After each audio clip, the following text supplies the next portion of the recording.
ఈరోజు చాలా పెట్రోల్ బంక్స్లో చాలా రష్ కావడం జరిగింది. ముఖ్యంగా పబ్లిక్ అందరు కూడా చాలా ప్యానిక్తోని అందరు కూడా పెట్రోల్ బంక్స్ దగ్గర పోతున్నారు. ఈరోజు నేను, మన అడిషనల్ సిపి గారు, జాయింట్ సిపి గారు, మన కలెక్టర్ గారు హరిచంద్రన గారు, మన district civil supply officer Srinivas అందరూ కలిసి మనం ఒక రివ్యూ మీటింగ్ పెట్టుకోవడం జరిగింది. దాంట్లో మనకు తెలిసిందేమంటే ఎటువంటి స్కేర్సిటీ లేదు, మనకు సఫిషియంట్ స్టాక్ ఉంది. 60 రోజుకు సరిపోయేంత స్టాక్ ఉంది.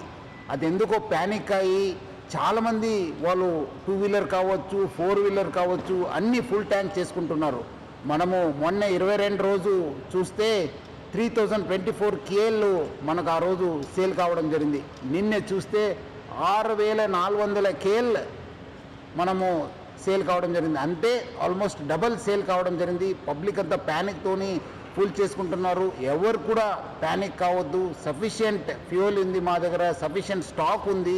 ప్యానిక్తో వచ్చి అన్ని దగ్గర లైన్ కడుతున్నారు, చాలా వాల్ టైం కూడా వేస్ట్ చేస్తున్నారు. ఒక ప్యానిక్ సిచ్యువేషన్ క్రియేట్ చేయడం జరుగుతుంది. సో మనం కూడా అన్ని చోట్ల కూడా బందోబస్తు చేయడం జరిగింది. రెవెన్యూ సైడ్ నుంచి కూడా వాళ్ళ ఆఫీసర్స్ని పెట్రోల్ బంక్స్ దగ్గర పెట్టడం జరిగింది.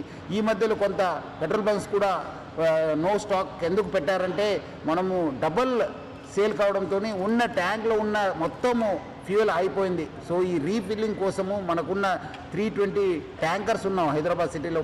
రావడంలో కొంచెం టైం కావడంతో అక్కడ నో స్టాక్ పెట్టడం జరిగింది. కానీ ఫ్యూల్ లేదని చెప్పి వాళ్ళు నో స్టాక్ పెట్టలేదు.